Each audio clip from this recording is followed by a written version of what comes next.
year. Let them help you today. Get into the vehicle you deserve. WRKS Pickens Jackson, where it's time for the guy who always gets you to the ball game on time. And here's the pitch. It's Matt Wyatt with all the good stuff you need to know. Right here on the Zone 105.9 and worldwide at the Zone 105.9.com.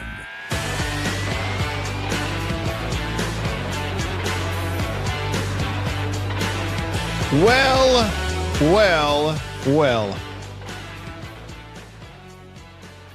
Boys and girls, ladies and gentlemen, you have made it to the weekend. You have officially made it. Right, because, I mean, do y'all think of it the way I do? If you get past noon on Friday, it means you're into the weekend, right? Because you're in the back half of Friday, which that's when the weekend begins, huh? So you have made it to the weekend. And this is a fun day here in 2024. Well, in the fall of 2024. We had this back at the first of the year. But Will is the first to comment. He's already over there on the stream on YouTube. And he said, "Happy Friday, Matt. We have something this morning that we haven't had since February. NFL highlights." Football in America is a special game, a unique game. Played nowhere else on earth. It is a rare game. The men who play it make it so. Come on.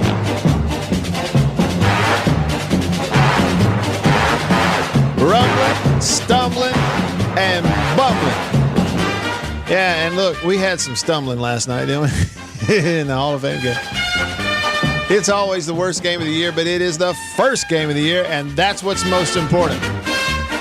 It's really not even a game. I mean, it's a glorified scrimmage. They keep score. I saw where George Teague, of Alabama fame and Cowboys fame and tackling T.O. on the Star fame during celebration fame, that George Teague tweeted last night, "They really shouldn't be televising these preseason games." That's what he said. Yeah, I'm like you, Will. I don't care, man. He said Hall of Fame game highlights, but still football. Shout it from the rooftops. Tackle football on TV. No, I don't think JS290, I don't think they did. I don't think Autry and Sweat got any reps. We had the news this week that Danico Autry is going to have to miss the first 6 games of the year with with the Texans. Sweat, big time starter on defense for the Bears. He's not going to play in that game. They're risking that. So I don't think they played. But somebody else did, and we'll get into some of that. Let me just say hey to you first of all on this Friday here in the Bureau. The Mississippi Farm Bureau Insurance Studio. Mississippi Farm Bureau Insurance, go! With the home team.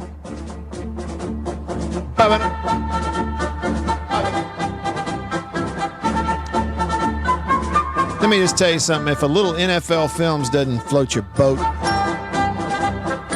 there's a hole in it.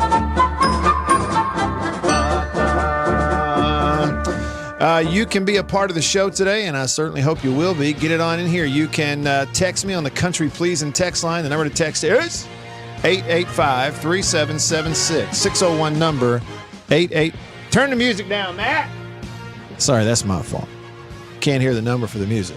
885-3776 or 885-ESPN. That's the number to text.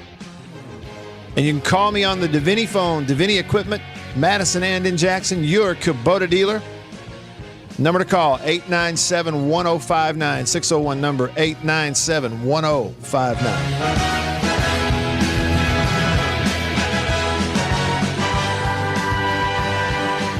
Let's see, let me give you a little Monday Night Football. That'll ring the bell, won't it? Come on.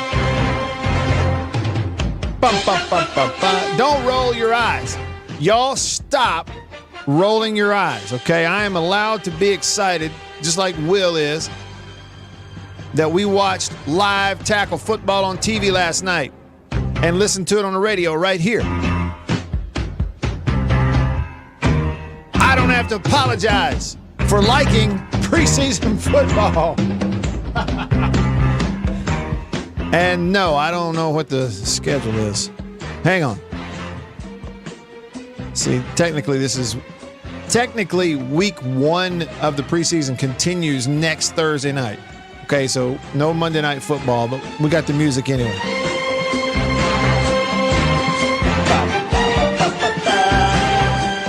So I'll get it in here. Shoot me a text. Millwood, the first to text the show today on the Country Pleasing text line. Country Pleasing sausage on grocery store shelves all around the Southeast. It is the best. Millwood texted and said, "Happy Friday, Matt." He finished it with "God bless." In between, though, he pointed out, as we've had a little NFL ambiance going here to start the show today. He points out 30 days until kickoff.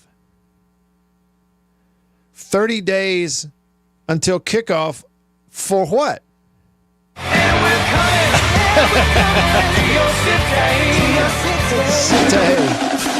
Yeah, college football in 30 days, and man, we are tracking it down. Like that cat who sat his tail on a railroad track. It won't be long now. Ba-ba. Da-da-da-da-da.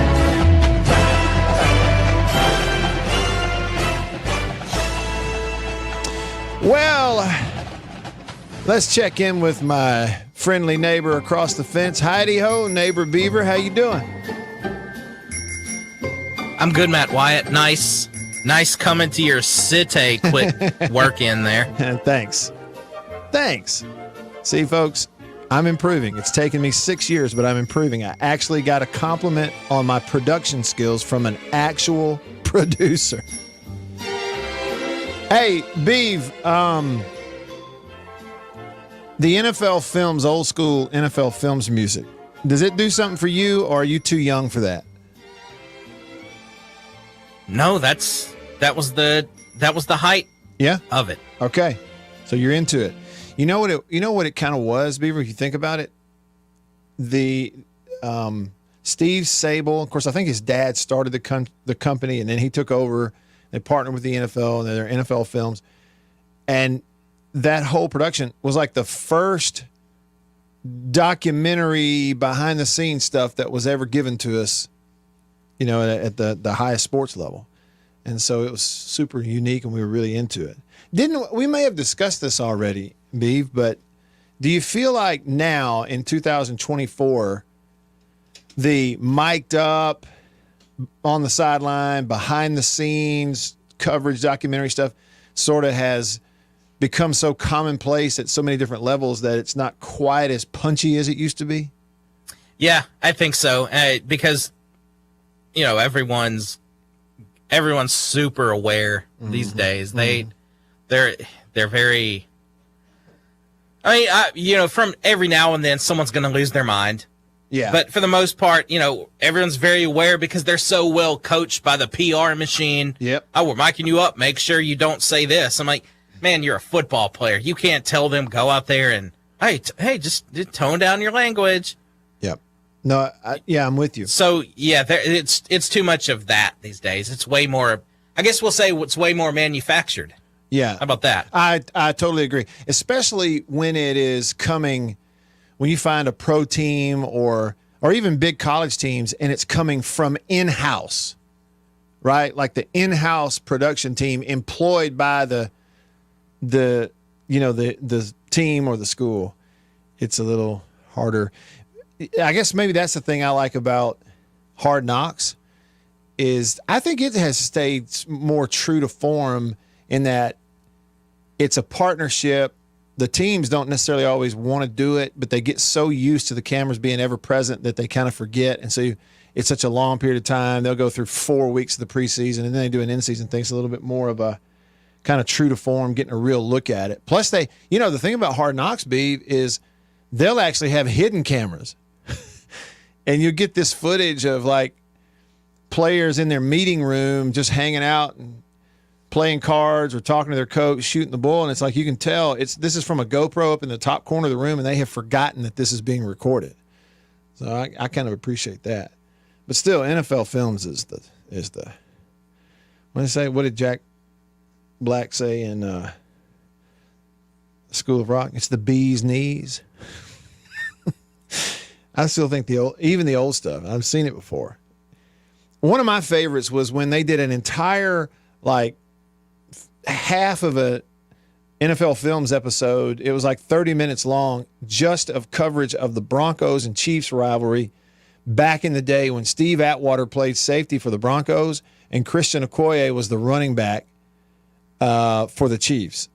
And mic'd up both sidelines, chronicled this whole rivalry thing and the physicality of that game. That's maybe one of my favorites of all time.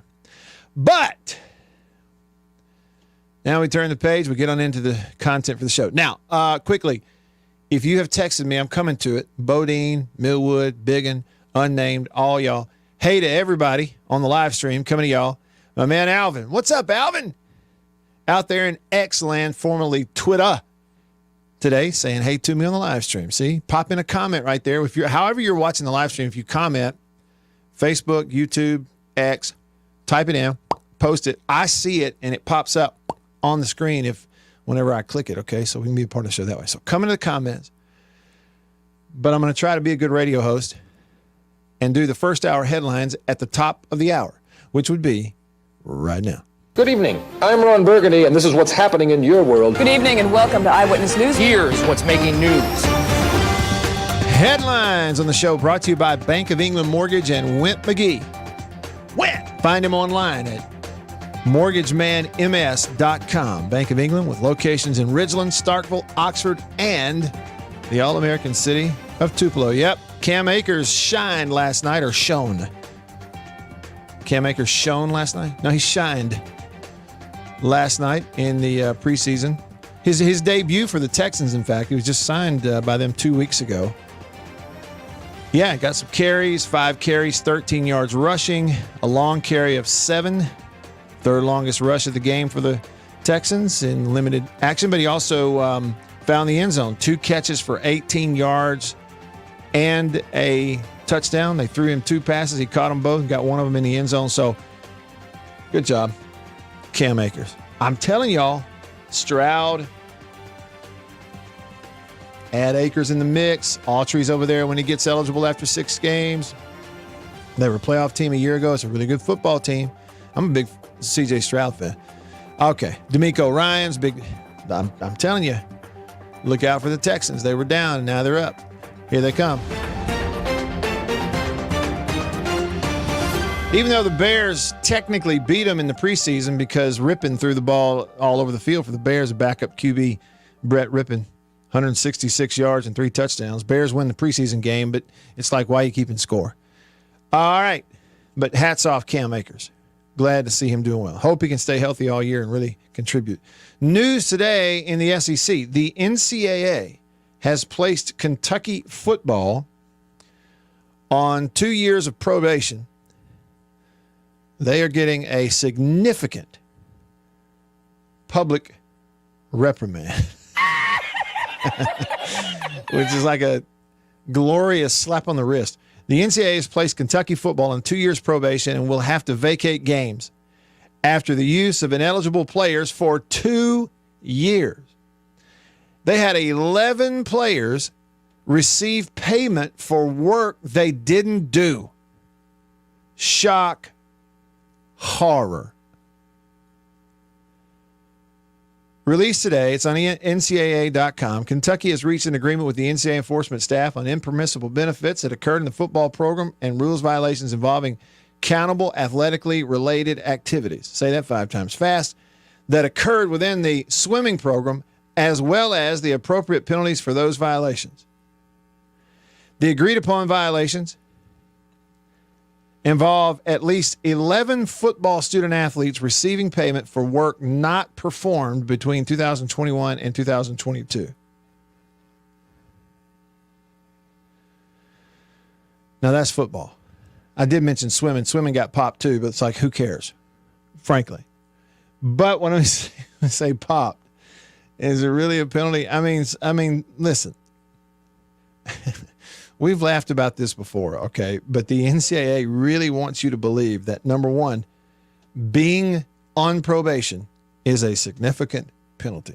And number two, vacating wins. Take that. You get out your eraser and you take them out of the media guide. That'll show them.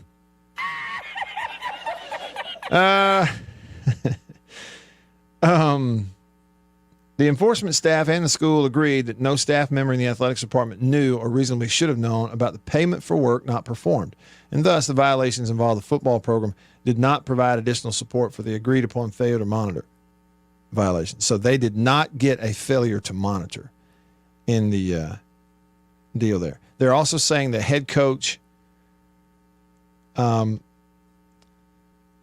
demonstrated a head coach. Oh, no, that's swimming and diving. They got in trouble too. Women's swimming, but with football, probation, and they must vacate wins. I don't know how many, if it's all or whatever. But they had 11 different players that the NCAA has, post haste decided that they were ineligible. And your last headline that I want to mention to you today, and we'll kind of get into the details on this later. The NFL, NFL.com, the NFL, they have every summer a list of the top 100 players in the NFL.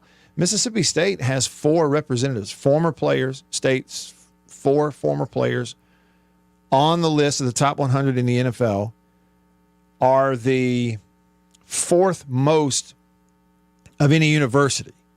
Somebody put it out there on X today. I retweeted it. Top 100 players by college on this top 100 NFL players. Alabama had 9 on the list. That leads us to most former Alabama players. Then the second most for colleges were LSU and Oklahoma both had 6. Iowa with 5, and then Mississippi State with 4 former players in the top 100. And then you had 5 schools that tied for 5th most, had 3 each in the top 100. That's Ohio State, Oregon, Clemson, Texas A&M, and Georgia. Now, by the way, if I'm looking at this right, all 4 of the former Bulldogs that are on the top 100 list in the NFL were recruited to Mississippi State by none other than Dan Mullen. I'm just saying. Those are your headlines brought to you by Bank of England Mortgage and Went McGee. Went! The Mortgage Man. Find him online at mortgagemanms.com. Bodine Dog texted the show, and he said, Matt, one note of the NFL Films music, he said, brought a flood of great memories. I loved watching the show, and the narrator was the best. Yep. No doubt. I needed to Google that. The guy that, the famous voice in the voiceover for a lot of those dramatic old NFL films. Some of the old school shows I miss so much. Love the show. That's from Bodine. Well, thanks for tuning in. I love it too. And there's a bunch of it out there. But yeah, it makes me want to go back and watch it, right? As soon as I hear it. All right, somebody texted and said, how about that new kickoff, Matt? I think it's going to make it harder to score on kick returns, in my opinion. Yeah, it is. Eliminating these collisions on special teams plays, that's what it's all about. You know what I mean? And so it's pretty clear that's why they're doing it. I thought it was pretty boring. Just like when they announced what they were going to do, and the story, remember that from ever back? We read it here on the show, and we were like, here's people. They're saying that sources are telling them that coaches actually think it's going to increase the number of turns. I'm like, how? Hey, there's no way. It doesn't make any sense. And you see it. It's not going to increase the number of returns. It's just going to eliminate it. Biggin, that answers your question too, right? I don't know. I'm indifferent. I'm not like against the new kickoff rule. I'm not necessarily for it. It's like whatever, because so many of the kickers are so good. So many of them in the NFL too, they're just sailing out of the back of the end zone anytime they want to anyway. So I don't see much of a change. I don't think it's going to affect me or my enjoyment of watching it. So I guess I'm just indifferent. Millwood said, Hail State. Well, back at you. Back at you, Hail State. Unnamed texter said, how are the dogs looking since camp began? That's my buddy AI. What's up, AI? I got to get you plugged in here on the text line so I know it's you. Okay, so I haven't been. I haven't been yet. I mean, and they just, today is the second day. They've practiced in the morning. They went yesterday morning, and this morning they may still be out there for all I know, because they started around 9:30 this morning. So this is just second day. And yeah, what I would say to that, I'm not dismissing it. Number one, I haven't been, so I don't want to lie to you. I don't want to make you think I know something that I don't know. Two, I do think it's so early, really, for everybody. If you were to go and they go through team drills without shoulder pads and not going through any contact, you're not going to really be able to tell anything. The times that I have gone out to practice this early in the year, like if I see the first one or the second one, no pads, just helmets, generally the thing I take away is putting an eye on a newcomer, like seeing someone who's there for the first time. And it used to be some freshman that you sign who didn't come, in the spring out of, December. And so that's the first time you lay eyes on him at practice. You size them up, but really too, the other thing is now so many of your incoming players are already there in the spring, which was the case at State. So we saw a bunch of them then. So we'll get out there next week and see a day or two. May even try to slip out there tomorrow. Thanks for your text, Ayan. It's always good to hear from you. PT for MSU said regarding Kentucky, you're telling me that NIL is just pay for play? Shocked! Shocker! Shock! Horror! Yeah, Kentucky. 11 players that got paid to do something they didn't do? You're kidding. Hey, NCAA, you want to impress me? Take a look at Kentucky basketball. Tell me what you find. But we know that their supporters have too much power and you're powerless as compared to them. That's life. It's Friday, y'all. Just getting started. Stick around.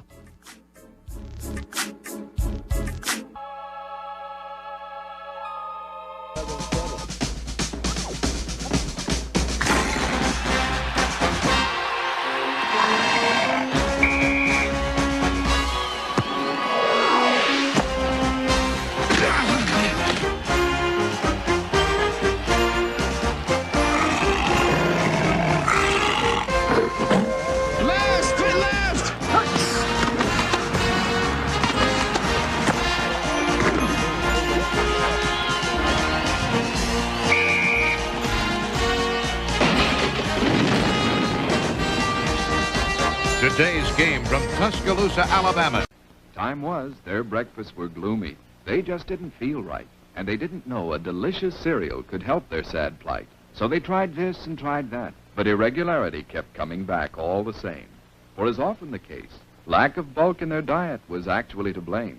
Once at the grocer's, the wife was so drooping and sagging that a neighbor said, "Get on Kellogg's All-Bran wagon. Why, All-Bran has a flavor that's scrumptious to eat. So rich and nut-like, makes breakfast a treat. And of course, Kellogg's All-Bran can help you each day to youthful regularity, the dietary way." "Well, it might do some good," said the wife with a sigh. "Guess I'll get some All-Bran and give it a try." Soon, breakfasts at her house were happy and bright, for delicious Kellogg's All-Bran set their day off right. Yes, All-Bran supplies all the bulk in your diet, you see, that you may need for youthful regularity. And no half-brand cereal possibly can provide this help as surely as Kellogg's All-Bran. A delicious, non-habit-forming aid to your diet. You're sure to like All-Bran. Just buy it and try it. Get on the Kellogg's All-Bran wagon with the best bran in the land. The cereal that tastes grand, the cereal that's All-Bran, a breakfast treat that can't be beat. Be a regular guy and climb aboard the All-Bran wagon. Eat Kellogg's All-Bran.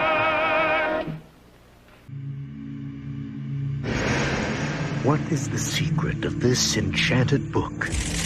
What wonders are hidden within its pages? What magical spell does it cast on all who read it? What is the secret of the never-ending story? But that's impossible!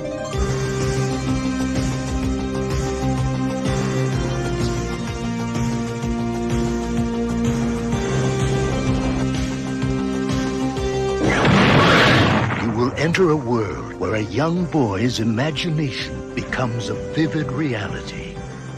The world of 𝐌𝐢𝐬𝐬𝐢 and Artax, the Rockbiter, and a good and kind gnome. A world that is vast and eternal,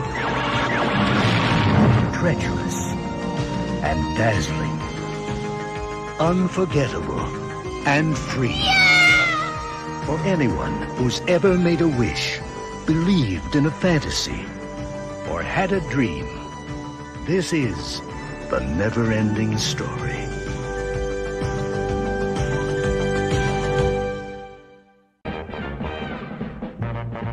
It's a new thing. It's a fun thing. It's a swing wing. It's a what?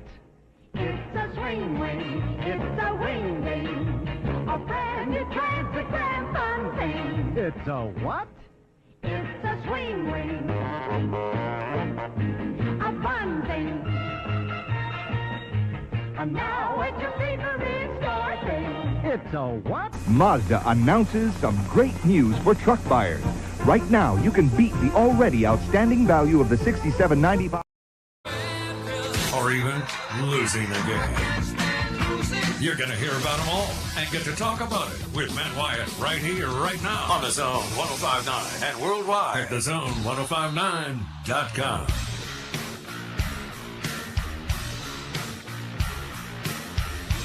Back with you, I'm Matt. Rolling along here on this Friday in hour one of the show. In the Bureau, the Mississippi Farm Bureau Insurance Studio. Farm Bureau. Go with the home team. White Denzel texted the show and he said, if one of the games involved a Mike Leach-led Mississippi State team that lost to Kentucky, that would mean a loss comes off his record and he would be immediately eligible for the College Football Hall of Fame, correct? Well, no, Denzel, because previously the precedent has been set by the NCAA when they punish schools by making them vacate wins. The wins come off of that school's record, but they don't go on to somebody else's record. So it really is weird in that way, isn't it? I mean, when you look at it just very practically, it's like, okay, Les Miles, he's complaining that LSU got in trouble with the NCAA, agreed to vacate all those wins. It took his winning percentage down below the threshold to get in the Hall of Fame. Well, the thing is, those wins that they took away from him, they didn't give them to the teams that lost. So technically, according to the NCAA records, everybody lost. Nobody won, according to them. So that's kind of how that works. But, you know, if you were listening yesterday, Denzel, when I was talking to Winslow, and he said that one thing, if you were trying to argue for Mike Leach's case to be in the College Football Hall of Fame, you could point to the COVID year, a year in which everything got interrupted and they played 10 conference games and no non-conference games in a shortened season without any spring. And the players, as far as their eligibility, it's as if the COVID year didn't happen because it did not count against their eligibility.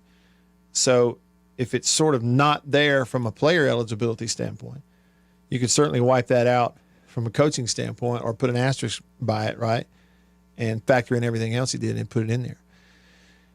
So, but you could add this to it going, okay, look, now one of the teams he lost to, they had to go forfeit the wins, take them out of the book. Denzel goes, yeah, but the loss would come off his record, meaning he'd be at the 60% threshold. No, that's what I'm telling you. They will not take it off his record.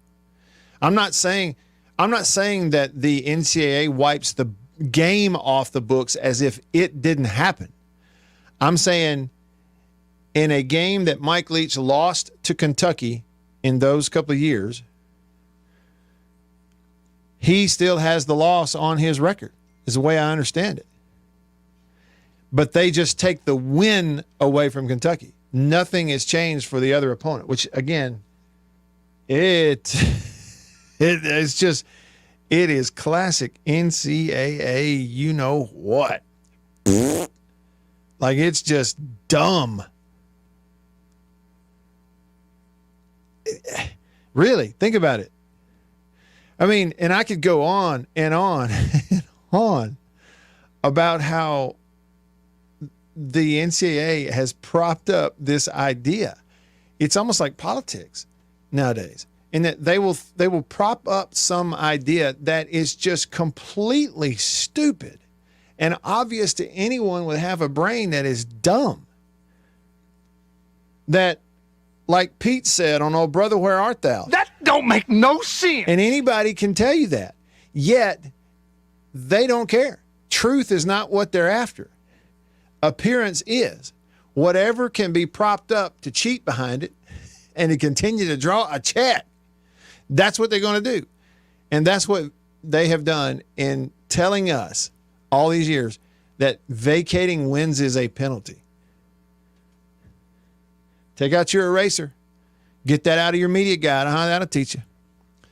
This is dumb. Maybe I'm missing something. Patches said, when they strike the win away from Kentucky in this case, do they take away individual player stats? No. I'm telling you, Patches, no. They keep the stats. They keep the money. The school keeps the money they earn from the gate. You go, well, they fine the school. Yeah, but it would still be a portion of what they made on the game. Holistically, everything stays the same, including the team that lost, that according to the NCAA kind of got cheated out of it. The only thing they do is wipe the win off the books. That's it. The only person who gets punished when the NCAA hands down a vacation of wins, the vacating wins, the only person that gets punished is the poor media relations first-year intern whose job it is to go into and change the PDF file for the media guide. That's it. And yet they tell you it's a penalty. Tell you, man, whoever passed that over from the NCAA to the schools and to the general public, me and you, and has successfully done it, is one of the greatest liars in the history of them. All right, over to the phone line, the Davini Equipment phone line, Davini Equipment. Madison and in Jackson, your Kubota dealer, the oldest Kubota dealer in the U.S., in fact. It means they've been doing it better, longer than anyone else right here at home at Davini. The aforementioned Winslow on line one. What's up, Winslow? 2 days in a row. I'm lucky man. Hey, it's got to be some kind of record, doesn't it? I guess so. What's in Major League, it says that gentleman is a streak. 2 in a row. That's it. Yeah. Well, let me give you an example, and you may have heard about this, and you may have not. Back, and John Vine can probably tell you more about this. Back when he was playing, Mississippi State lost a 6-point game at Florida, and that turned out to be during one of the seasons when Florida got in trouble with the NCAA. I don't think they were forced to forfeit games, but it was kind of a rhetorical gesture by the Florida president. He offered to forfeit all those games. Okay. And there was probably word put out in the conference, don't anybody take them up on it or whatever. But there was one non-conference opponent of theirs that took the offer and basically, claimed a win on paper over Florida. Really? And the significance of that, I believe I'm correct, is that a forfeit, a win to Mississippi State would have made them co-SEC champs that year. Wow. And so, you start talking about the implications of changing other teams' records, and that's probably where those chicken doo-doo guys, came up with all this. Okay, yeah. We can't. The implications of this are weird, Matt. Right. So that's what. But you've got a situation there where, if the participation of illegal players or ineligible players may have affected the outcome of a game, I can make an argument that it affected losing as much as it affected winning. Well, and it just makes practical sense, Winslow, and it has to what you're saying, that since the day that the NCAA started doing this, making schools, quote-unquote, vacate a win for cheating and doing something illegal. If you're going to wipe the win off on one side, you ought to wipe the loss off on the other, as if the game didn't take place. You're not taking their money back. You're not taking their stats out of the book. you're just wiping the game win-loss off as if it just makes sense that you would do that. But they don't have sense enough to do it.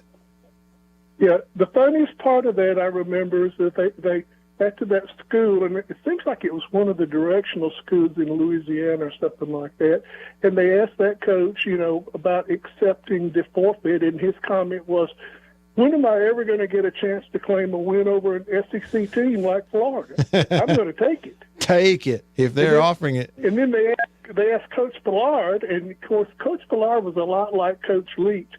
His response was, "We lost the dadgum game." Yeah. Yeah. But it's a 6-point loss on the road that would have made you co-champions of the SEC. Those are the implications there. Okay, and you're saying it would have made them co-champions if they had been given the victory, not just having the loss taken off. Well, I mean, back in those days, it was forfeiture, not vacating wins. Yeah, right. Like there's a couple of games that Ole Miss claims as wins over State that were actually forfeit. Do they really? Well, yeah, 76 and 77. You look it up, and State won those on the scoreboard. But they're claiming wins. As losses. What? Ole Miss is claiming those as wins. Well, I mean, they're permitted to. Yeah, because the forfeiture process basically says, regardless of the score, you won this game, you lost it. Doesn't matter what the score was. So we got forfeitures in there. Very Gallard games. So there's forfeitures in the past. We just modernized it and made it vacating it for the team that won. Man, I think the reason behind it is because when you start awarding wins to teams, the forfeitures, you change things. You possibly make somebody a co-champion of an SEC. Well, and see, that's why I was asking the questions the way I was, because my stance as we sit here and talk right now, Winslow, is if you lost a game, you don't need to be claiming it. I don't think we should be giving wins to teams that didn't win it on the field. I'm just saying don't stick them with a loss they didn't lose. It's one thing to take the loss off the books and pretend as if the game didn't happen. It's another thing to hand a team a win they didn't get. That's what I think. So, yeah. I mean, if there was, if you declared a no contest, then there was no win and there was no loss. Right, declared a no contest, which everybody I think could live with. Then I think it makes too much sense. As always, Winslow, I learned something when I talked to you. Thank you, man. Well, thank you, man. All right, talk to you later. Don't be giving people wins they didn't get. I don't agree with that either. Stick around.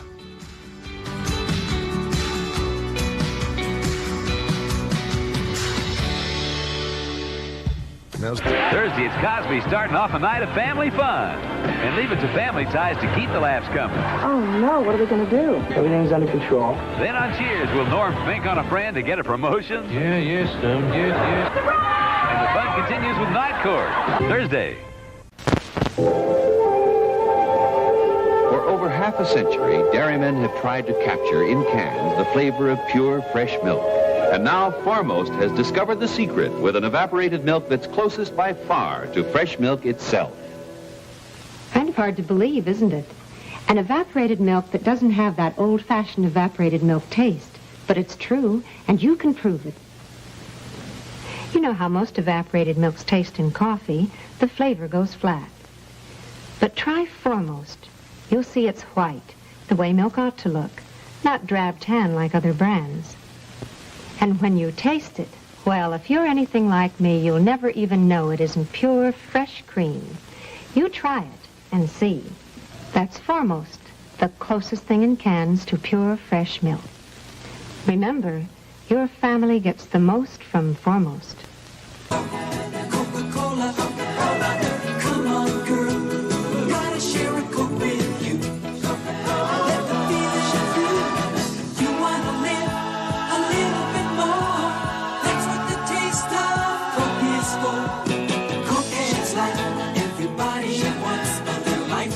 Coca-Cola, Coke is life. Everybody wants. Come on, Harry, come on. We're getting our picture taken. special moments. Times of your life you'll want to remember in pictures. Smile, Howard.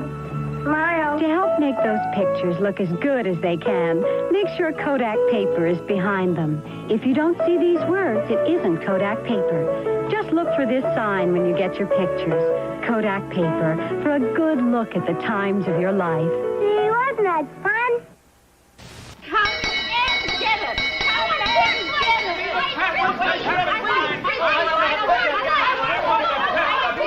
Stop the confusion. Stop the confusion. Everybody wants to get into the act with Kellogg's Variety Pack. Buster wants the cornflakes, Pop wants a pep. Mama loves the raisin bran, Mama is hip. Sister loves Rice Krispies, and there's Uncle Jack. He loves Kellogg's shredded wheat. Kellogg's makes it fun to eat. Breakfast with Variety Pack. Okay, folks, there's your favorite individual box of cereal, fresh from Kellogg's Variety Pack, untouched by human hands, except your own. That don't mean you gotta eat with 'em. Each individual box comes to your FOD, fresh on delivery from Battle Creek, right to your own dish. Yeah, everybody wants to get into the act with Kellogg's Variety Pack. Yes, sir, Kellogg's Variety Pack. Here comes the one, the delicious one. Heinz is the big rich one. There's only one ketchup with this flavor pouring on. So thick, so rich, so second to none. Only one ketchup stands for this kind of thickness with this kind of taste. Heinz. Heinz is the big rich one. I love the rich, whole wheat goodness of Kellogg's Mini Wheats. But the delicious frosted side makes the rich kid in me open wide. The nutritious shredded wheat helps keep me on my toes. But the little ballerina in me thinks the taste steals the show. Kellogg's Mini Wheats, wholesome shredded wheat for the adult and you great. And worldwide at thezone1059.com. Back with you, I'm Matt. In the Bureau, the Mississippi Farm Bureau Insurance Studio. Farm Bureau Insurance, go with the home team. Hey, check this out. We were talking about being all excited earlier about the NFL preseason because we had a game last night, and it is great to see it. And others say, don't get excited about preseason. Well, Will said, I'm going to look back on this in the regular season and think, how did I ever get excited for that? Yeah, I'm with you. Hale State fan said, great to see Cam Akers back on the field. Hopefully he can stay healthy. Yep, knee injury really sidetracked things for him, but back on the field, had a good showing, just assimilated right into the offense. And, if he stays healthy, he'll be a part of the rotation in some degree, and he may be a heavy part of it for the Texans. And to me, it just makes them that much more fun to watch. I like the Texans. He said he had some good moves and a great touchdown. Touchdown catch, 5 carries, had a long run of 7 yards, I think it was. So got limited work first preseason game. Now, Hale State fan giving me a reminder, and I needed this. He said, I just remembered the CFL season is underway. And that made me think of watching CFL games on ESPN when I was in high school. Hamilton Tigers quarterback was MSU alum Dave Marler. Yeah, I can get into it. I can get into watching some CFL games. It's fun. I don't make it appointment viewing like some. There's nothing wrong with it. Real tackle football, different rules. Okay, look, we're going to have to, at some point, we might do this next week after we get a chance to gather up some of the juicy details. All right, but what Winslow referenced, early 80s, I don't know if it was 80, 81, but I'd go back and look it up. State's only loss that year was to State's only SEC loss that year was to Florida. Florida then gets penalized for all kinds of cheating after the fact. Offers up to forfeit all the wins. Now, Winslow said he felt like he remembered there was like a gentleman's agreement in the SEC. None of y'all accept it. Don't be accepting the win when you didn't get, even though this is sort of where Florida's going to stick their neck out there and say they're offering up forfeit on these games they won. Turns out that would have made the difference in State being a co-SEC champion that year with Georgia. That was their only SEC loss. Okay, to add to the juicy details on that,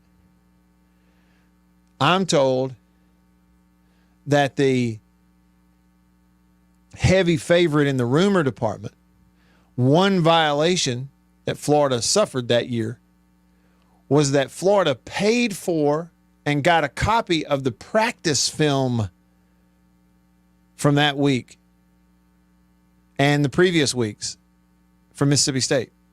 Paid for, like on the black market, paid for a copy of its upcoming opponent State's practice film from that week leading up to the game and the weeks before. Didn't have TV back then, so it's kind of an advantage. And you're like, well, who would this be? Because, you think about it, who is filming State's practices? Well, you certainly have the in-house people that are doing their own film for their own film study of their own practice, which every team does. And it's like, these are employees of the football program that work for the coaches in the football program. It's like, who would it be? I'm told that it was a proctor on the 6th floor of a dorm. He filmed it. He was from Florida. It's back when State practiced right behind the dorm over there, which I guess would be MacArthur. It was a track guy who's from Florida, filming football practice from the 6th floor, sells it to Florida. That's one of the things the Gators got popped for that year in their penalties, had to forfeit. The rest of the teams in the league are like told, no, don't be accepting the forfeit that they're offering. As Winslow said, one non-conference directional school said, we'll take it. Yep, put it in the record book. It's ours now. We won. I mean, wow.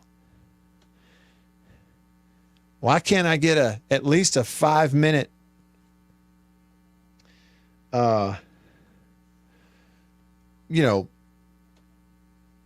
retelling documentary style of that story on game day one day, maybe this year when State plays Florida? Why can't I get that? We may do it before then. That is really interesting. I posed the question on X over here. I posted, I said, not just here in this case with Kentucky having to vacate wins, and you read it and it says it says agreed upon violations, and then it says agreed upon penalties. And so I go, wait a minute, time out. Just based on the English language,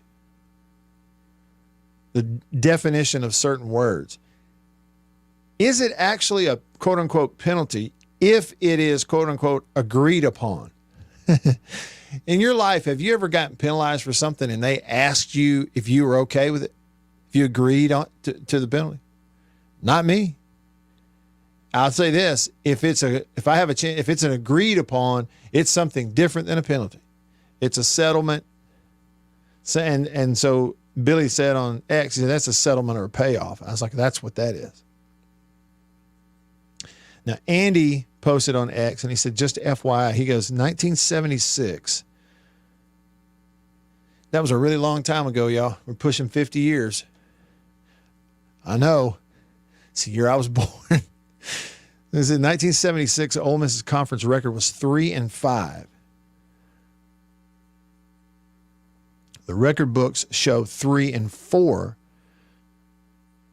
due to state forfeit or whatever. Ole Miss didn't claim the win, just didn't count the loss. Okay, so see, that's different, which to me, that's fine. But even that, okay, let me back up. That's kind of what Winslow and I were talking about. It just makes sense. Like, even in a forfeiture, which is a different kind of thing than a no contest or a vacation of the win. So a forfeiture, right, team wins it, they forfeit, and so technically by definition, you're like giving it back to the other team. But instead of taking a win you didn't actually get, just pull the loss off. That would make sense. It would make sense in the case of vacating wins. That's the way to do it. But unlike Ole Miss in 1976, due to state's penalties, they took the loss off their record. And it is 1/100th of a percentage point somewhere in the overall picture. But it's the principle of the thing, right? But unlike that, now, so here's Kentucky. 11 players got payment for work they didn't do, big deal. It's against the rules, okay. You're going to punish them. One of the things is they got to vacate the wins that these guys played in. Meaning, quite literally, you're taking the win away, erasing it from existing in Kentucky history. It doesn't count officially, the win.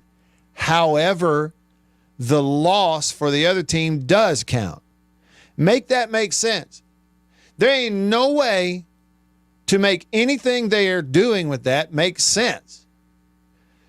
Practically, no. Theoretically,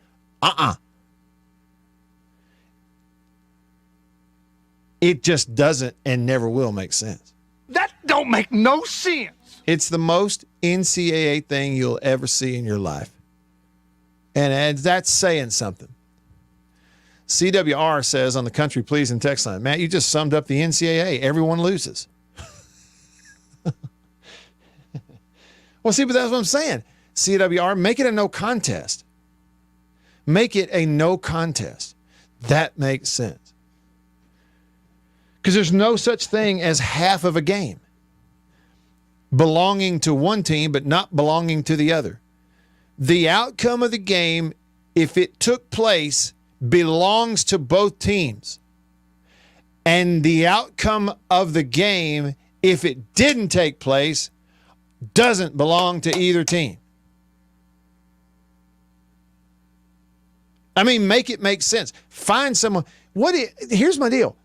Where would you go and who would you talk to down the chain of command over the annals of history at the NCAA level and the major college level who negotiate this stuff and vote on these things on committees?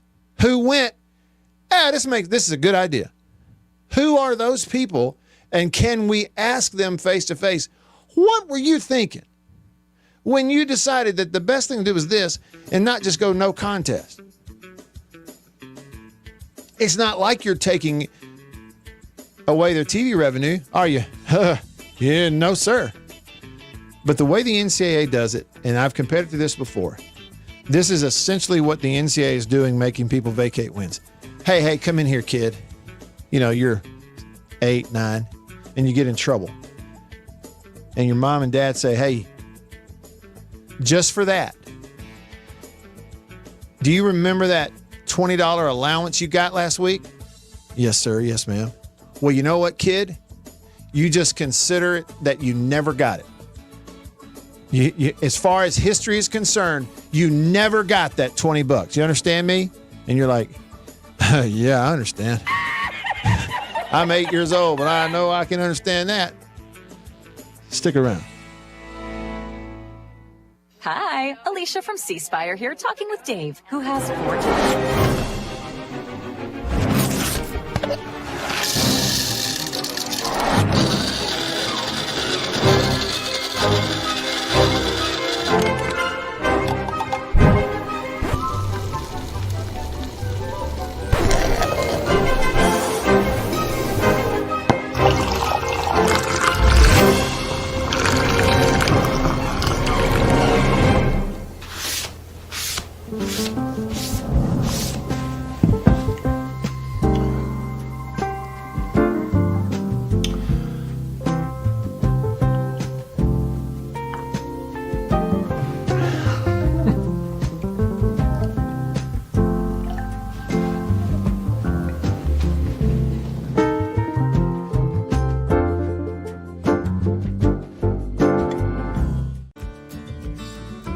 I was born and raised in Greenville. I've always called Greenville home. This is where I, was raised, went to high school, graduated high school, worked all my life here, leading up to going to college. So even when I moved from Greenville, I always told people, they asked me where you're from, I always said I'm from Greenville. I have mother, father, brother, niece, aunt, all live here in Greenville. So this is home. This is where I, live, and I've just always called it home. Small town, I feel like I could walk in any place tomorrow and know 2 to 3 people in there. It's small town. Someone's on the side of the road broken down. Hey, you need a boost, flat tire, you need help changing it. That's just kind of, what I love about this area. The blues and the food and everything that comes along with the Mississippi Delta that I love. I tell people all the time, my business cards have my cell phone number on them for a reason. Insurance doesn't happen from 8 to 5. When you need me, it's going to be after 5. It hardly ever happens where you have a wreck, get pulled over, need an insurance card, wind blows, shingles off your roof. All these things happen, and it's typically after 5. And so the ability for someone to call me, get in contact with me, text me, ask me a question, and that's what it's about to me, is helping the people that we serve, is taking care of people, and them knowing that they can count on me whenever they need me. I am Brian Street with Farm Bureau Insurance in Washington County, and we are your home team.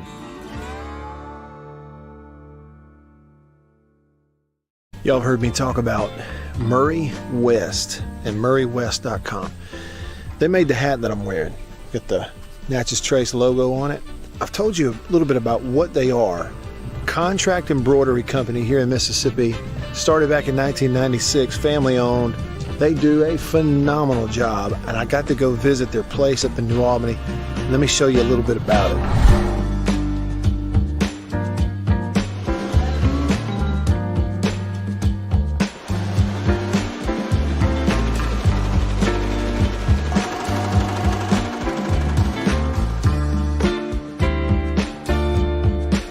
When I say they do quality stuff, they really do. And so custom apparel, team stuff, really and truly, just about every high school in the state is sending their embroidered, team gear, jackets, shirts, hats, stuff.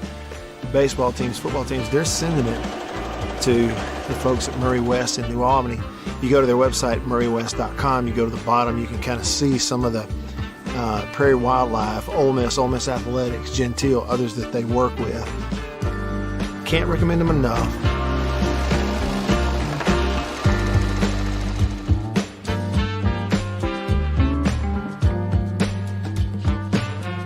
If you need your logo printed, embroidered, sewn on to anything, custom apparel and other stuff, make sure you go there. Murray West, you can find them online. MurrayWest.com. That's MURRY West.com.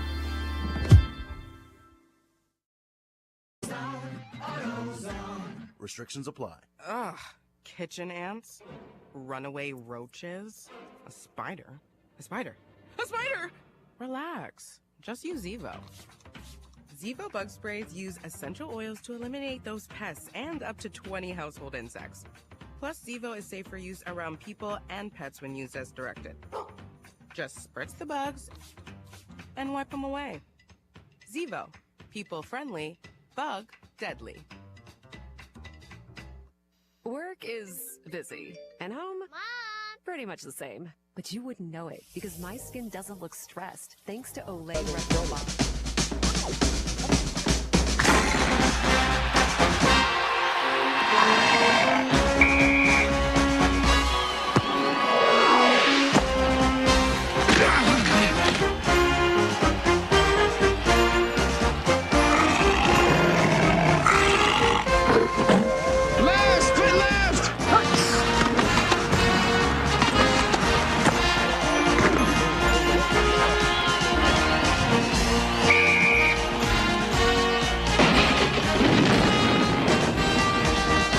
Today's game from Tuscaloosa, Alabama.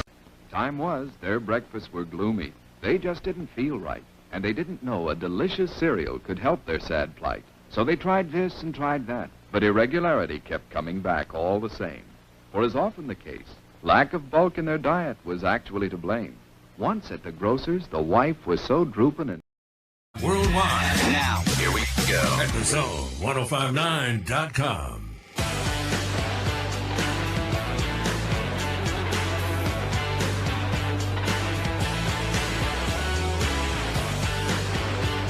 And back, hour 2 underway. Yeah, and then we have this. Hail State fan on YouTube says, as a 4+ decades long fan of MSU, there were a couple of games where I thought only one team was playing. Yeah. Yeah, we've all either been there or watched that, one or the other. And some of us were on the field for something like that. Not many, but a few.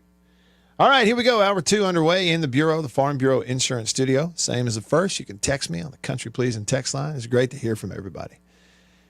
All the texts. I still haven't gotten to all those, so you can get them on in here and comment on the live stream. Like Hail State fan, he's watching on YouTube. You can also watch on Facebook and over on X, formerly Twitter. You can call me on the Davini phone. Like Winslow, I get to hear your voice, which is great. And the number to call, 897-1059, as we get underway here. Yeah, so it was interesting. Winslow brought it up. I didn't really remember ever hearing the story behind that, but back in the early 80s, really good team under Emory Ballard, John Bond quarterback, all those great players. And there was a year when State only had one SEC loss, and it happened to be to Florida, who had to forfeit the win and others after the fact for getting in trouble. Said that Florida sort of ceremonially offered up, forfeiture, and therefore the other teams could accept the win they didn't get. And the SEC teams were told, no, you don't do that. But one non-conference team said, we'll take it. Put it in the record books. And then the other thing we heard was,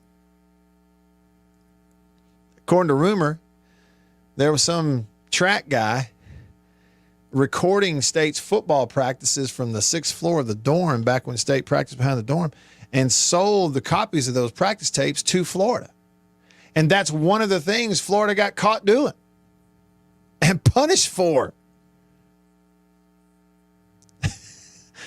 Man, what a tangled web we weave. And somebody texted in on the Country Pleasing text line, Country Pleasing sausage on grocery store shelves all around the Southeast, and said the year in question is 1980, same year of the 6-3 Bama game, the debut of a little freshman running back over there at Georgia by the name of Herschel Walker. How about that? Good stuff. Will miss you. He's got to work. Okay, look, it's the weekend, but Will's got to work. He commented on YouTube. He says, headed into a meeting at work and had been there the last hour. Have a great weekend. Only 4 more Saturdays before college football. Bring it on.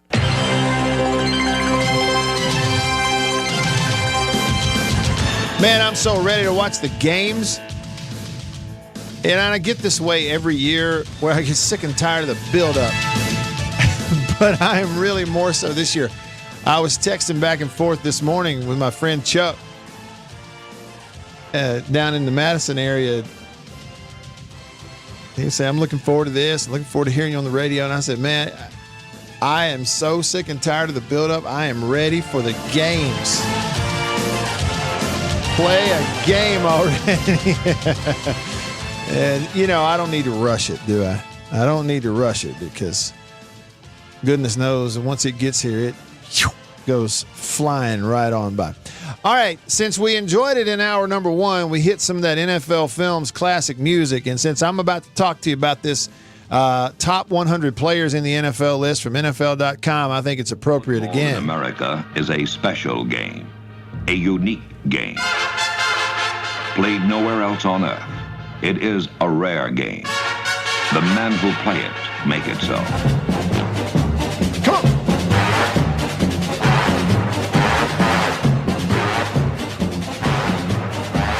So here it is. The top 100 players. They do it every year at NFL Network and NFL.com. The top 100 players in the NFL. And somebody put this out there that on the cumulative list, Mississippi State is up there, way up on the list with the numbers of former players on that list as compared to other colleges. Alabama leads with 9 former Crimson Tide stars on the list of the top 100 in the NFL. So that's the most. At number 2 is LSU and Oklahoma tied with 6 players each in the top 100 in the NFL. Then at number 4 would be Iowa with 5. And at number 5, you've got Mississippi State with 4 players. Just ahead of 5 other schools who all have 3 players on the top 100 list. And that would be Ohio State, Oregon, Clemson, Texas A&M, and Georgia. And so what's interesting, too, is if I'm looking at this right, all 4 of the players that are on the top 100 list of players in the NFL were recruited to Mississippi State by Dan Mullen. Yeah. You remember Dan Mullen, right?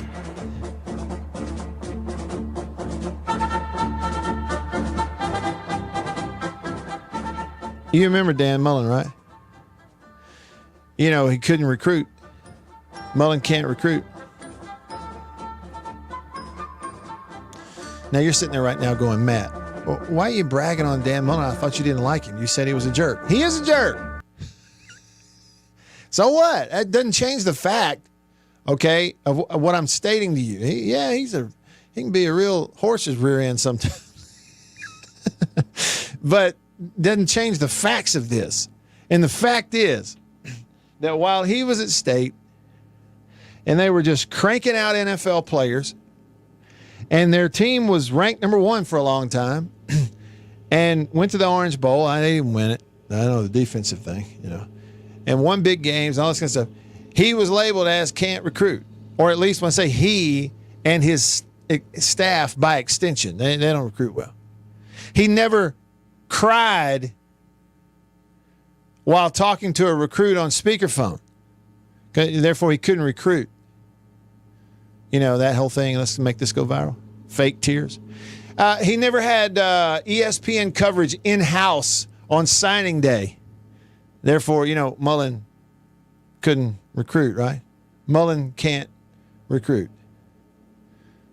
And 4 of his former players at Mississippi State are right now, today, on the list of the top 100 players in the NFL, and that's the 5th most of any school in the country. And the only schools that have more former players on the list of the top 100 in the NFL are Iowa, LSU, Oklahoma, and Alabama. Mullen can't recruit. He didn't cry while talking to recruits on signing day. You know, we didn't have Marty in there interviewing him live from the showroom. No, can't recruit. I guess the lesson on that is this.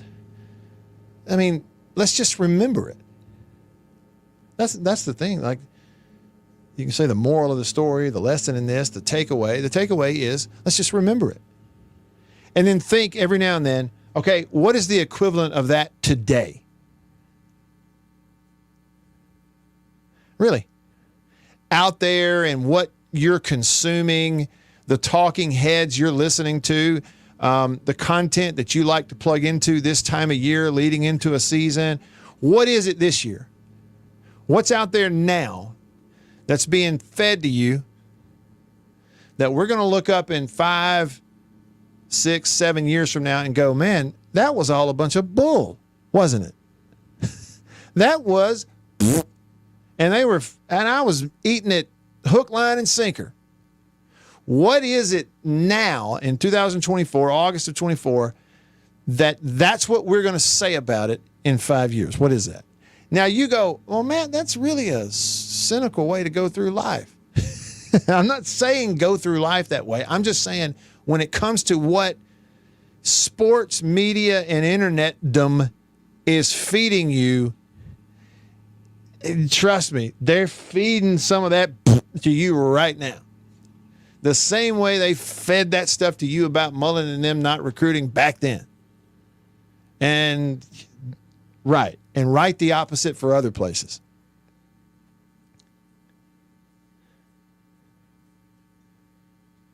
Supposed to believe somebody's crying real tears because somebody decided to commit to a school. Give me a break. Then and now. Anybody who bought it then ought to be embarrassed.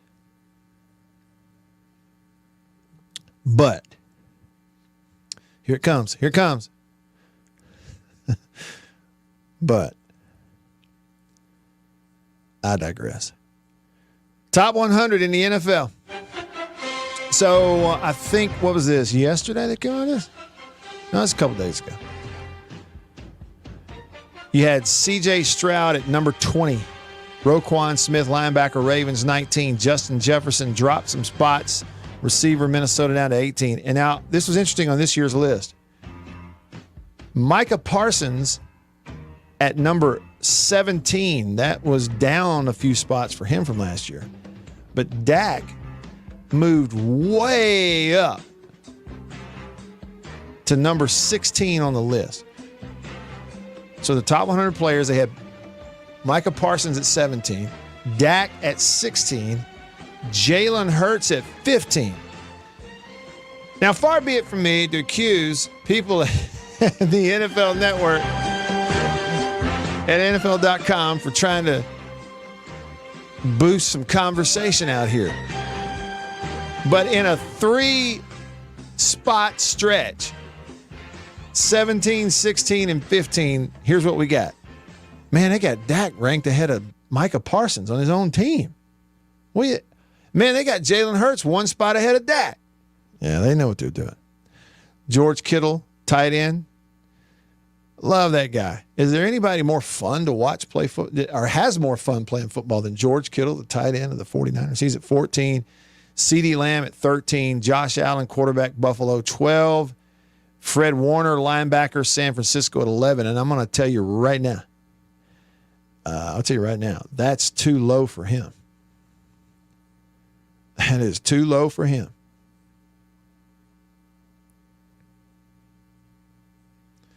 Do we even have the top 10 yet? I think we haven't. I don't think we have that yet. If you went back and you started looking at that, and I'm a little surprised, surely Chris Jones is in that top 10. I'm just not seeing it. So tonight, all right, the top 10 on this list of 100 is going to be announced tonight at 7 Central, 8 Eastern, live on the NFL Network, and you'll have Chris Jones in there, and it's just a matter of like how high is he on the list. United State used to always have one other player on this list, but he retired, Fletcher Cox. But every year of Fletcher's career, he was in here. So you can have 4 for State, and those are going to be Dak, Chris Jones, Simmons, and Sweat. Who, by the way, Simmons and Sweat playing on the same defense at State. In 18-19, after Sweat came over from JUCO. But it's a really interesting list to me. You know, when I say list season, you know, kind of is what it is. But here's another one I want to ask you. When you look at top 100 players in NFL, if you were making a list, yeah, he's getting older. Yeah, and he's coming off injury, tore his Achilles last year. But would you have Aaron Rodgers, quarterback, Jets, as low as number 92? Would you? Be honest with me. If you were making a list, top 100 players in the NFL, you're going to have Aaron Rodgers all the way at 92? I believe I'd have him a little higher than that. Let me tell you something else, too, and make an example for you about how this contract. Have you noticed that every year, this year, in July and August, last year, July and August, the year before that, every year, July and August, there are a bevy of new contracts and contract extensions for players that always say this. So-and-so, fill in the blank, gets a new 4-year extension worth this amount of money, fill in the blank, making him the highest paid blank, insert his position, in NFL history. Have you noticed that? It's like we get at least two of those. Earlier this week, we had the receiver for the Bears. He gets the biggest contract for a receiver in Chicago Bears history. And you're like, who is it? I never heard of it. I don't know who that is. This week, it was offensive tackle, a premium position. Outside of quarterback, offensive tackle's right up there. Offensive tackle in Tampa, Tristan Wirfs, just got a contract extension in Tampa, making him what? The highest paid offensive lineman in NFL history. And next year it'll be somebody else. And next year it'll be somebody else. That's just the way the cookie crumbles. But I report to you that currently, as we sit here right now on August the 2nd, 2024, the highest paid offensive lineman in NFL history as of today is number 85 on the NFL's list of top 100 players. And it ain't like he plays guard. Okay. Or running back. No, he's an offensive tackle. I don't know. I just found that interesting. There's Montez Sweat, though, a few spots in front of him. Bears defensive end, started his career in Washington. He's at number 82. So they got Sweat at 82 on the list of top 100. You go into the 70s. Anything jump out at you in the 70s? Herbert at 75. And then there's Jeffrey Simmons at 73, the other Bulldog. Here's what they say about Jeff Simmons. He had a challenging year, struggled with knee injuries, but he disrupted offenses in the 12 games that he played. And that's a great – see, again, whoever wrote that, I'm on the same wavelength in terms of how I think about it. It is the perfect way to describe Jeffrey Simmons and his sort of style of play and what he is. He is a disruptor. He is – in college, they would have scrimmages in the stadium and big spring game or fall scrimmages, and they had to take Jeffrey Simmons out in order for the offense to get things done and to get to run their offense and kind of get some reps and get a flow. Because if he's on the field, he just disrupts the whole thing. He blows it all up. He's so unblockable and so disruptive. That's what he is. He is a disruptor. Played in 12 games, 44 tackles, 11 QB hits, 10 tackles for loss, and 5.5 sacks. He's a two-time Pro Bowler. Now, a couple spots in front of him at 71 is Laramie Tunsil, the former offensive lineman at Ole Miss, and he's another big part of the Texans. And, when you say a big part with what they have in Stroud, somebody in front of Stroud and kind of keeping him clean is a huge part of what they're doing. Former Dallas receiver, Amari Cooper at 70 on this list, one spot behind Cooper Kupp. It seemed like a couple of years ago and Cooper Kupp had this breakout year and the Rams won it all. And then he got hurt and just completely disappeared from any conversation. But I know he's planning on coming back. Beaver's favorite player in the whole wide world, Brandon Ayuk. I'm picking up your sarcasm. Well, I should hope so because I'm laying it on pretty thick. Brandon Ayuk, 49ers receiver for now, ranked at number 66 on the list of top 100. And then they got Jalen Waddle at 63. So he has not quite broken into the top 50. A little surprised by that. A little.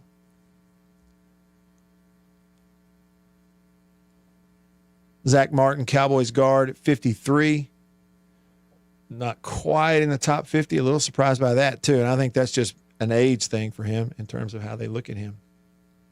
So then you get into the top 50 on the list. We talked about those spots from 10 to 20.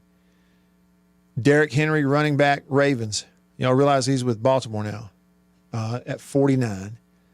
Goff, QB Detroit at 48. Aiden Hutchinson, defensive end with Detroit at 47. Joe Burrow's number one target, Jamar Chase at 45. That feels like way too low for him, even though it just feels that way. But list of top 100, they've got Chase at 45. Feels too low. Stafford, Rams QB at 42. Then you get a little further up in the top 50. Let's look at the 30s. Burrow at 39. Tua, 36. Jordan Love. Highest, biggest contract for a quarterback in NFL history. Jordan Love, Packers at 34. Not surprised by that. Just seems right. He and Tua, that just seems like the right spot. And you got him in the 30s. Now we get inside the 20s. Now, Deebo Samuel at 30. I love that guy for the 49ers. It seems like it's too low. But they've got Purdy, his quarterback, at 28. Bosa, the defensive end, one spot in front of Purdy at 27. We are in the 20s here on this list. And A.J. Brown, former Starkville receiver, Ole Miss standout, at 21. He was at 22, I think, on last year's list. And so this year they bump him up to 21. So there you go. And then, like I said, you got Dak in there at what, 15, 16. Parsons at 17, Dak at 16, Hurts at 15. And then we will get the top 10 tonight. How high you think Chris Jones is going to be on that list? I bet they're going to put him at what? 2? They're going to have Mahomes 1 and probably Chris Jones at 2. They might have him at 3. I'll be interested to see what they do. All right, rolling along with you, hour 2 on this Friday. I'm Matt in the Bureau, the Farm Bureau Insurance Studio. Stick around.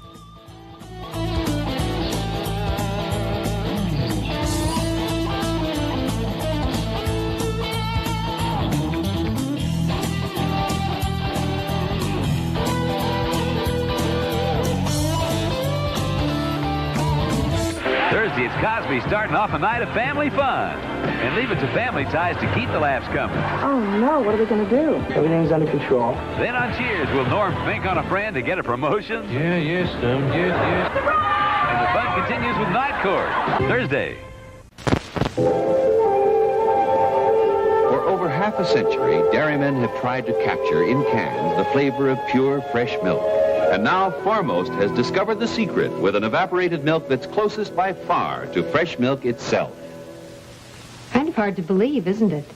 An evaporated milk that doesn't have that old-fashioned evaporated milk taste. But it's true, and you can prove it.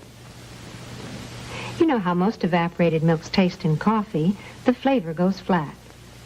But try Foremost. You'll see it's white, the way milk ought to look, not drab tan like other brands. And when you taste it, well, if you're anything like me, you'll never even know it isn't pure, fresh cream. You try it and see. That's Foremost, the closest thing in cans to pure, fresh milk. Remember, your family gets the most from Foremost. Coca-Cola, come on, girl. Gotta share a Coke with you. Let the feeling show through. You wanna live a little bit more. That's what the taste of Coke is for. Coke is like everybody wants a little life. Coca-Cola, Coke is like everybody wants. Come on, Harry, come on. We're getting our picture taken. Special moments. Times of your life you'll want to remember. In pictures. Smile, Howard. Smile. To help make those pictures look as good as they can, make sure Kodak paper is behind them. If you don't see these words, it isn't Kodak paper. Just look for this sign when you get your pictures. Kodak paper, for a good look at the times of your life. See, wasn't that fun? Come and get it. Come and get it.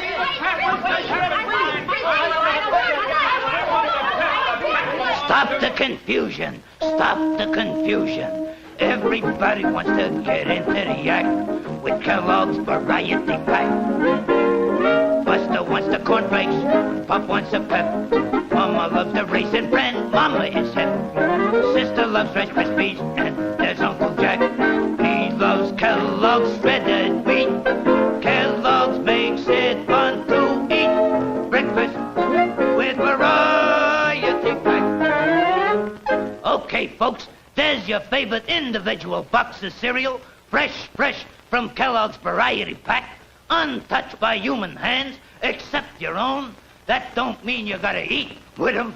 Each individual box comes to you FOD, fresh on delivery from Battle Creek, right to your own dish. Yeah, everybody wants to get into the act with Kellogg's Variety Pack. Yes, sir, Kellogg's Variety Pack. Here comes the one, the delicious one. Heinz is the big rich one.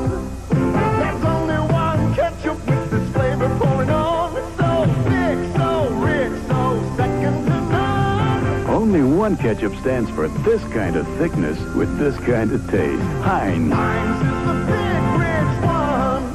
I love the rich, whole wheat goodness of Kellogg's Mini Wheats. But the delicious frosted side makes the rich kid in me open wide. The nutritious shredded wheat helps keep me on my toes. But the little ballerina in me thinks the taste steals the show. Kellogg's Mini Wheats, wholesome shredded wheat for the adult and you great taste for the Hey, with you. So get in on the conversation and tell him what you think right now on the Zone 105.9 and worldwide at thezone1059.com.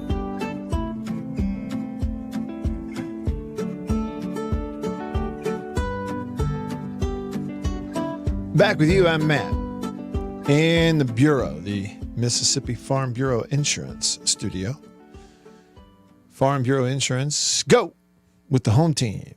Dog tired in Florence. He texted me a little bit ago. I got to looking at the list and kind of ran out of time. I was just distracted. Dog tired text and said, tuned in time to hear somebody say sometimes only one team was playing. Yeah, that was a Hail State fan who said he's been a long enough fan of MSU. He's seen some games where it looked like only one team was playing. And he said, did anyone mention that Auburn 3-2 football game? You know what? All right. Get this now. I'm not trying to just shock you here. But I was talking to a guy at church, a guy I go to church with, and regarding offense and, versus defense. And he said, I'm just a big fan of defense. He said, I like defense. He said, everybody goes crazy about offense and scoring and throwing and lots of points. He said, I like defense. And he said to me, one of my favorite games ever was that 3-2 game. And I went, wait, what? No. And so I think my take on that one is that just because it's a low-scoring game doesn't mean anybody's playing great. Like the defenses are playing great. I just think that was just it was a kind of an ugly game. That's what that was. That was not like a defensive gem. There really was nothing pretty about it. He said another topic here. He said, we've seen some awesome opposing players. He said Dante Culpepper was a man among boys. Hey, I told you that. We played him in 97 and we won the game. We just had a better team. But Central Florida came in there with Dante Culpepper at quarterback. And when he threw, he's the other offense, so I'm standing on the sideline, and when he threw the ball, it looked and sounded different. Of course, he was big as all get out too, but when he would throw, the ball just had more RPMs on it. And that tight spiral whistling around Davis Wade Stadium when he threw it. He had some kind of arm. Big time talent, obviously. No doubt about it. Hey, yeah, Ready Teddy texted the show. We were listening to that old NFL film stuff, and he said, whoever wrote that music for the old football stuff you just played also did the music for every Western in television history. It does have kind of a Western thing, feel to it. Yeah, it does. Hey, you know what? They kick off in technically 29 days. I mean, it's really 30, but technically when you add up the hours, it's really 29 and a few hours. And I don't think I've yet to kind of go through Southern Miss's schedule. Who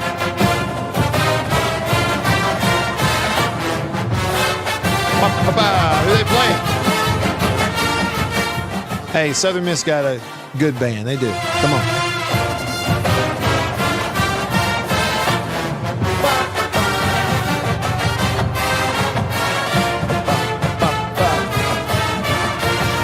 Here they go.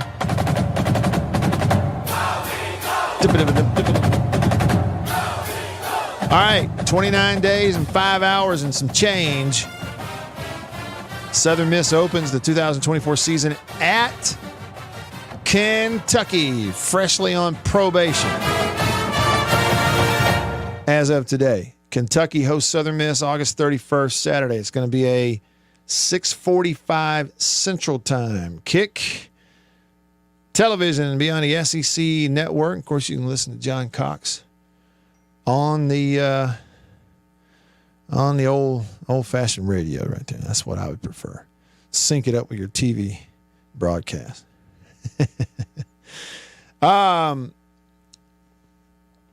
Week 2, back to Hattiesburg, home opener, Saturday, September 7th.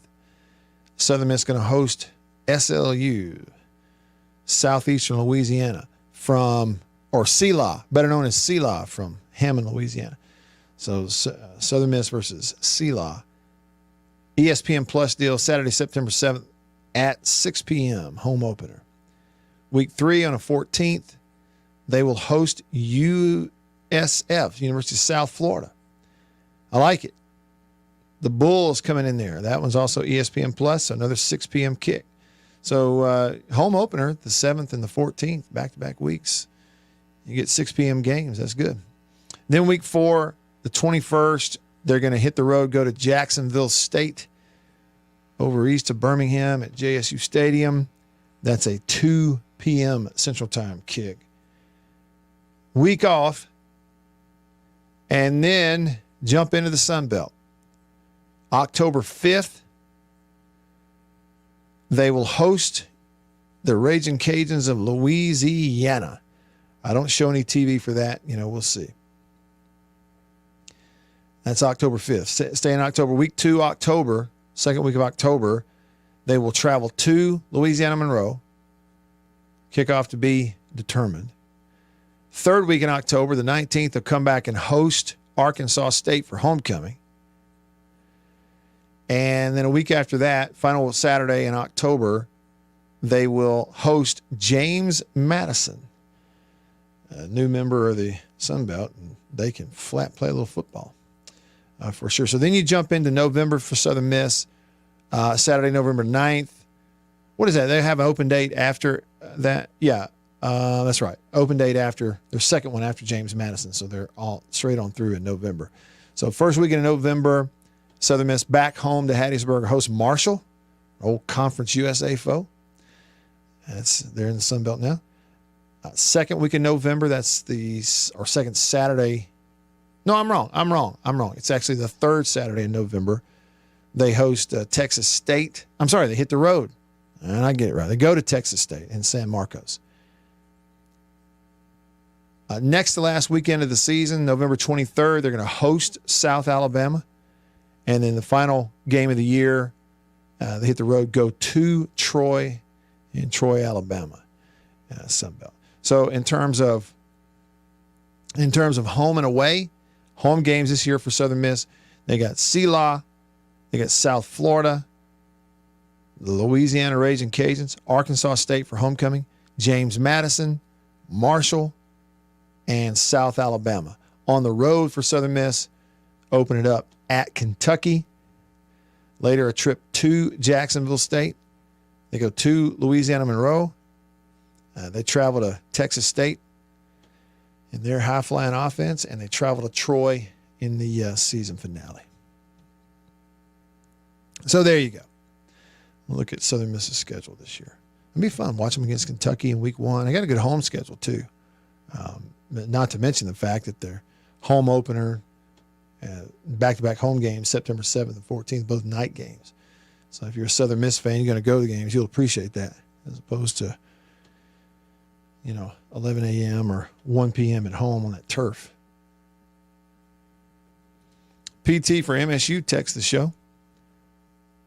He says, my wife asked me once, he says, why are you listening to the game on the radio and watching it on TV? And he said, because it's better that way. I think that's generally true across the board. And you can call me biased or whatever, but I just think that's generally true across the board. It's better that way. J-Rock texts the show. What's up, J-Rock? I still haven't gotten over that picture you sent me of that butterflied sausage coming out of the skillet on a piece of loaf bread with mustard. I want it. That's what I want. J-Rock says, being a Bulldog, I love Dak, but Jared Goff has been to a Super Bowl and 2 NFC Championship games and is really good and is 30 spots lower than our boy Dak. Yeah, there's some question marks on that list there. And that's it. What he's done in Detroit, a place that's never done anything and had him in the playoffs, and they've got themselves a team now. They're fun to watch. Well, here we are on a Friday, and I guess this is the first time this week that Annabeth, you've been able to be on the show. Welcome to the Homecoming Queen. All right, there you go. What about now? Yes. Okay, got it on now. Welcome to the show. Thanks. Hey, Beaver. Hey, Annabeth. How are you? How's Beaver? He's fine. He told me earlier he's good. Okay. Okay. Well, did you talk about the thing that rode with you on your car? I did not talk about it. It's still there. Okay, so what she's talking about, y'all, is this morning, early, I left Vicksburg and drove to Tupelo. Nonstop. No stops in between. Drove one shot, no stopping for gas, anything. Just That's how we do it. That's how we do it. I walked to the car to get in the car, and there was a giant green cicada. Huge. Attached to the side of my car, on there, and I saw it as I walked up. I didn't think anything about it after that. I just get in the car, drive to Tupelo, pulled in my driveway. 3.5 hours later, 4, whatever it was, he's still stuck to my car in the same spot. He's there right now. No, right now he's still there. I was just out there. What is going on? I think something must be wrong. No, with him. he's not dead. But he rode on the car. He was moving. The whole he was way. moving just now when I saw him. Now I believe you. Because you don't lie. But I wish you had a picture before you left to prove that that's what that is. It's him because I looked right at him. It's him. Well, I knew he was there. Well, he hitchhiked a 4-hour drive with you. It's incredible what he did. I mean, across it's just the incredible. state. It's incredible. I believe you, Matt. I think it's a good children's book. There's a lesson in that. Something. Just hang on. Just hang on. Don't give up. All right. We're going to wrap up the week the right way. Coming up next, Bible questions with my friend Terry Fant. Stick around for that. Stay with us.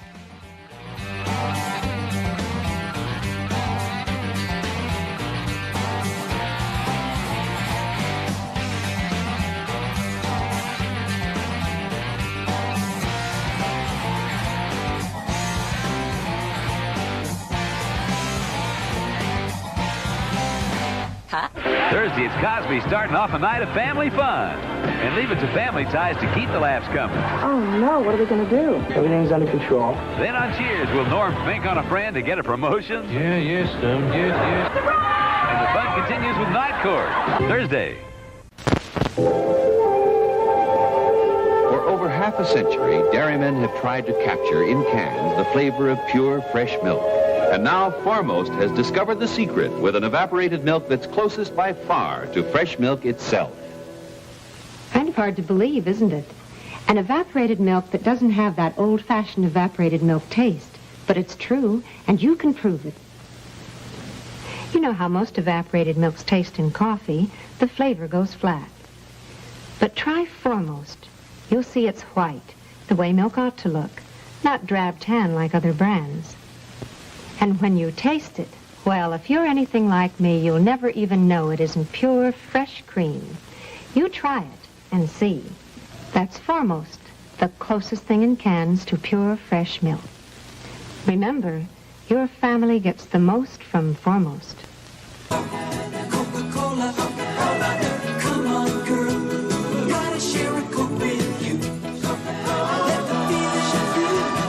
You wanna live a little bit more.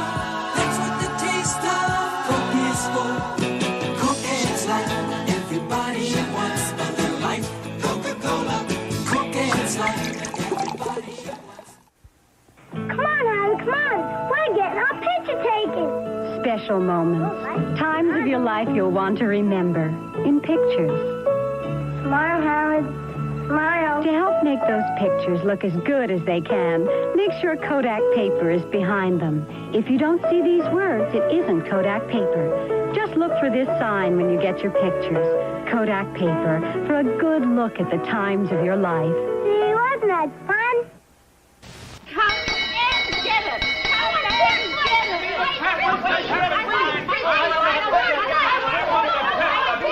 Stop the confusion. Stop the confusion. Everybody wants to get into the act with Kellogg's Variety Pack. Buster wants the cornflakes. Pop wants a pep. Mama loves the raisin bran. Mama is hip. Sister loves Rice Krispies. And there's Uncle Jack. He loves Kellogg's shredded wheat. Kellogg's makes it fun to eat. Breakfast with Variety Pack. Okay, folks, there's your favorite individual box of cereal, fresh from Kellogg's Variety Pack, untouched by human hands, except your own. That don't mean you gotta eat with 'em. Each individual box comes to your FOD, fresh on delivery from Battle Creek, right to your own dish. Yeah, everybody wants to get into the act with Kellogg's Variety Pack. Yes, sir, Kellogg's Variety Pack. Here comes the one, the delicious one. Heinz is the thick, rich one. There's only one ketchup with this flavor pouring on. It's so thick, so rich, so second to none. Only one ketchup stands for this kind of thickness with this kind of taste. Heinz. Heinz is the thick, rich one. I love the rich, whole wheat goodness of Kellogg's Mini Wheats. But the delicious frosted side makes the rich kid in me open wide. The nutritious shredded wheat helps keep me on my toes. But the little ballerina in me thinks the taste steals the show. Kellogg's Mini Wheats, wholesome shredded wheat for the adult in you, great taste for the kid in you. So they're delicious and nutritious. The whole grain wheat. On 105.9 and worldwide at thezone1059.com.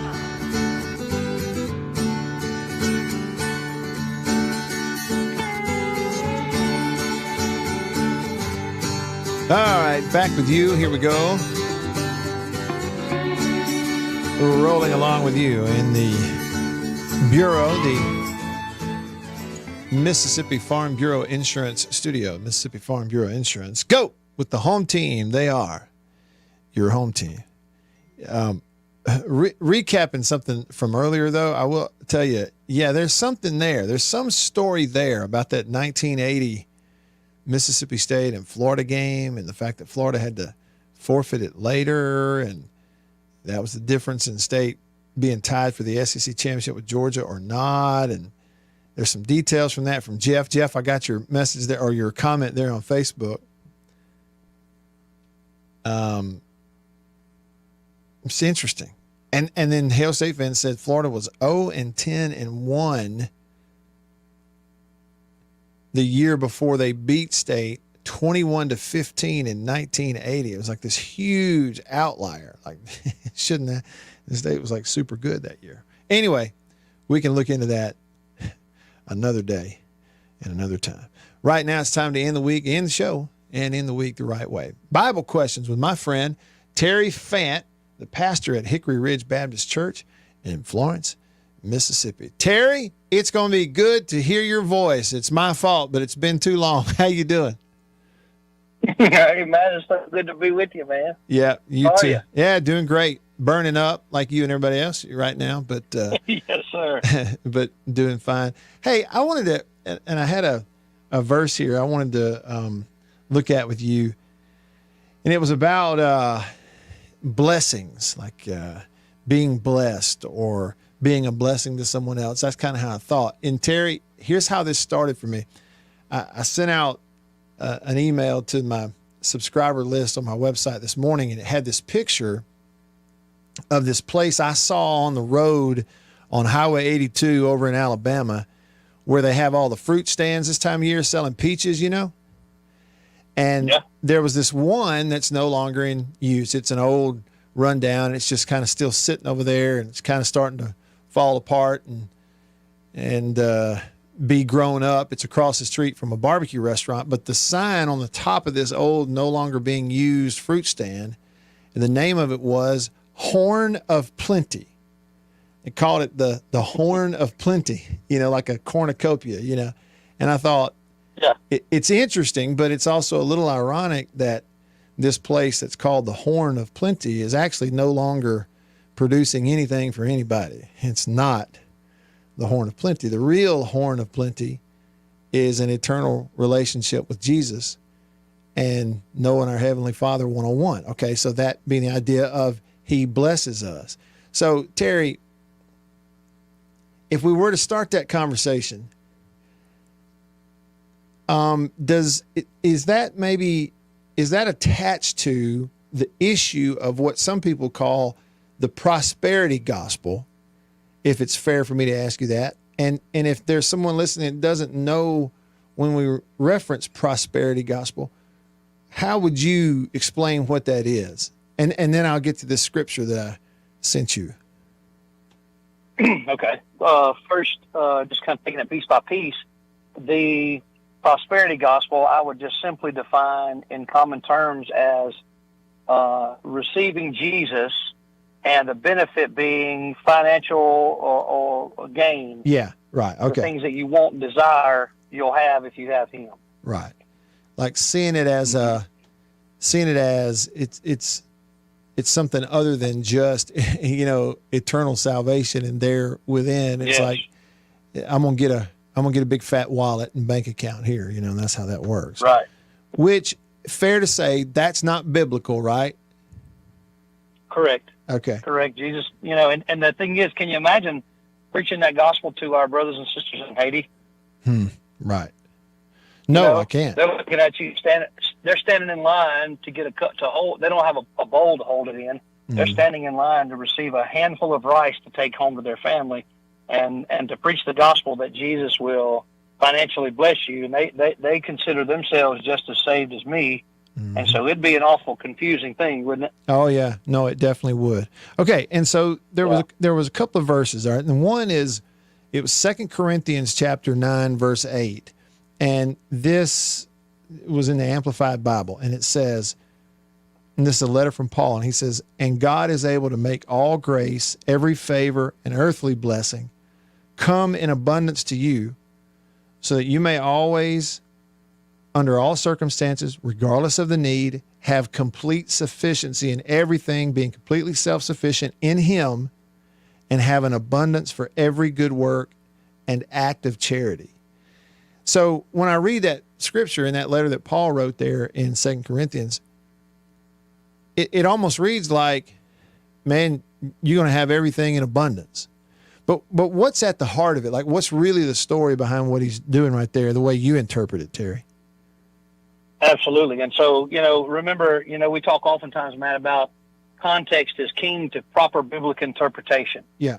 People oftentimes argue and get sideways about all these different interpretations. There's really not. There's always one correct interpretation, and one of the factors that you use in determining that is context. And so if you're reading on a little further back in verse 6, he's talking about giving. And so what's happened is the Corinthian church has taken up an offering, and they're using that offering to support Paul's ministry.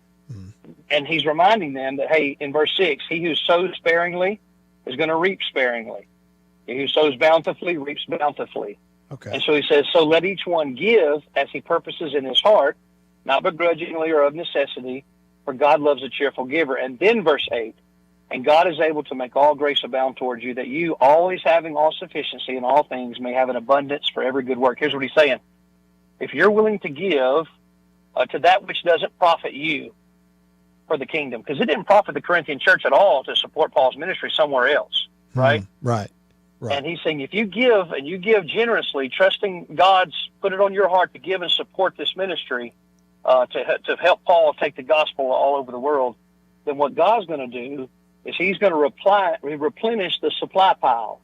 He's able to make all grace abound so that your supply pile will always be there, not for you to build a bigger house or, have the newest four-wheeler, but for you to be able to, if God knows you're continuing to give, he's going to give you the supply that you can continue to dish it out and support ministry of the gospel in your town and all around the world. Mm-hmm.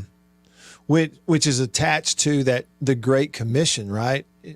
As I think about it, as you talk, and that being when Jesus told his disciples, "Go out, therefore, unto all nations, preaching and teaching the gospel and baptizing them in the name." Have you ever thought, Matt, about why is it that, and this is true, the mission costs money? Yeah. No, I hadn't thought about that. Wherever you take the gospel, it takes money. You have to go. You have to get there. You have to, provide, meals and what have you. Mm. You ever just kind of pondered, why does the mission cost money? And I believe with all my heart it's because God knows that for us to continue to grow in our faith, we have to not be possessed by our possessions. Mm. Yeah, that's big. Absolutely. Which is sort of in line with the taking up your cross and following him, dying to self, right? It's just putting all that stuff Where away. else does that really look real? Yeah. Where else does that really look real than when you pop with your pocketbook? Yeah, sure. Or more evident, than with your pocketbook. No, I've never thought of it that way. I've always heard, Agent Rogers would say, if you want to see a man's heart, check his pocketbook.